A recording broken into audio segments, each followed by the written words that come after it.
our exclusive interview with the Orange County meter reader who discovered the remains of Caylee Anthony, the Orlando, Florida toddler who disappeared last June and whose mother has been charged with her murder.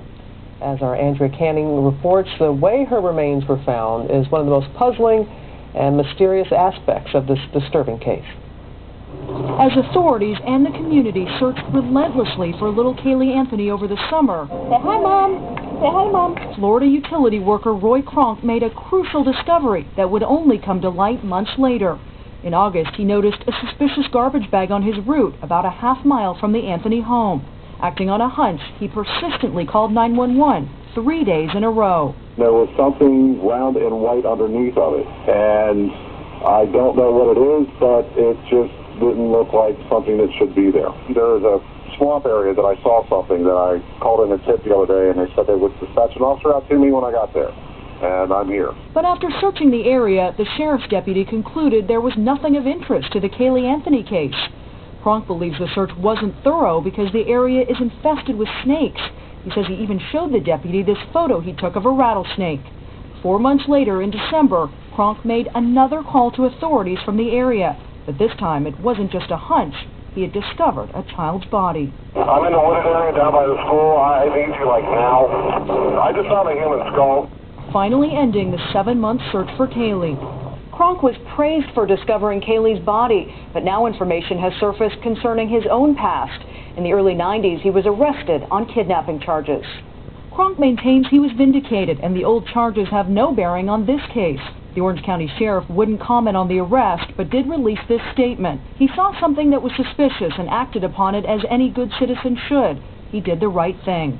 For Good Morning America, Andrea Canning, ABC News. And just a short time ago, Roy Kronk joined us right here in the studio. And as Andrea said, even though the Orange County Sheriff's Department has praised him for being a good citizen, that has not prevented some to speculate he knows more than he's telling. Roy, first of all, thank you very much for joining us this morning. We appreciate your time. Can you just take us back and how you went about discovering the remains? Well, August 11th was the first time I was ever assigned that route. And we got done with the route about 1:30, and we don't have to be back to the office until 2:30. So we found the only shady spot there was. And if you look at the place, where that area of suburban where the body was found, it's a swamp on either side of the road. And the only thing down at the end of the road is the school, the elementary school. So at that time, school wasn't in session.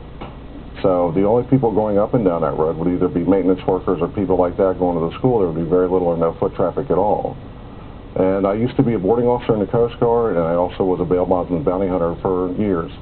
And it just kind of made sense to me that if you were going to get rid of something like that, with the decay of the smell of the swamp decay on either side of the road, it would have been a great place to hide it. And so you make this discovery, you call 911. Yes. And what was the response? Well, I called that night about 9:30, 10 o'clock, and they said okay. And then nothing happened, no one called me back. I called them again the next night about 9:30, 10 o'clock. They told me to call Crime Line. I didn't want to call the Crime Line. I just wanted to stay as anonymous as possible. And so I called Crime Line, and they said they'd have an officer meet me out there. So the next day when I got off work, I drove over there. I called. The officer showed up. He pulled his expandable metal baton out, went down to the water's edge. I pointed in the area where it was at. He just swept his head back and forth and said, "I don't see anything." And pretty much that was it. And that was in August. Yes, ma'am. December, you go back to the same area. Why did you go back? I had to go to the bathroom. So I went in there and I looked over and I saw a shape that didn't look quite right to me. And when I pulled the bag up, I basically looked down and there it was. Did you know it was the same area where you had found? Roughly, yeah. Except there was no water there this time because it all dried up. And you called authorities again? Yes, ma'am. And this time they did find? Yes, ma'am. The remains. Do you have any idea why, when they were there in August, nothing was found, but then returning in December, Caylee's body was found? Well, there was water there in August. And I guess the deputy didn't want to go out into the water to look at the bag. Were you frustrated that you had made this discovery months ago, and it took until 4 or 5 months later for it to be determined that it was her body? Well, pretty much. I mean, the cop was like, I would say he's kind of rude to me. And I just didn't really, I'm trying to help out, I'm trying to be a nice guy, and instead I'm catching all this, so I just didn't care anymore. We saw in Andrea Canning's piece, and that you came forward and you let the media know that, look, there was a kidnapping charge. Right. Never went to the grand jury. Well, actually, it went to the grand jury, but it came back as not a true bill, so it was sealed, expunged from my record, and the only reason I came forward with it is that I have nothing to hide. And you wanted to come forward and make sure that everybody knew everything about you because you didn't want to be the focus. Yeah, I didn't want this to happen, what's already happening. There's so much speculation about your possible involvement, and as a private citizen that came forward and helped so much in this case, how do you feel about all that?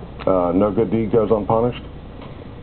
I mean, all the speculation that there was like tips and all, nobody tipped me off. I figured this out by myself, and I just chose not to say anything back until today.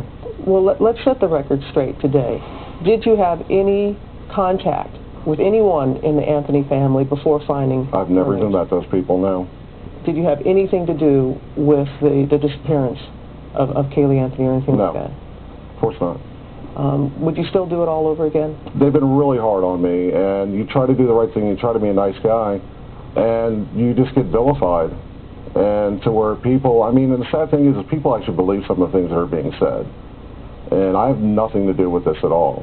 But, you know, you listen to some of these conspiracy theories, and, you know, I've done everything known to mankind, and I haven't done anything. I just tried to help put a little closure to that poor child, and, you know, she got a decent burial and end all this. That's all I tried to do. Thank you very much.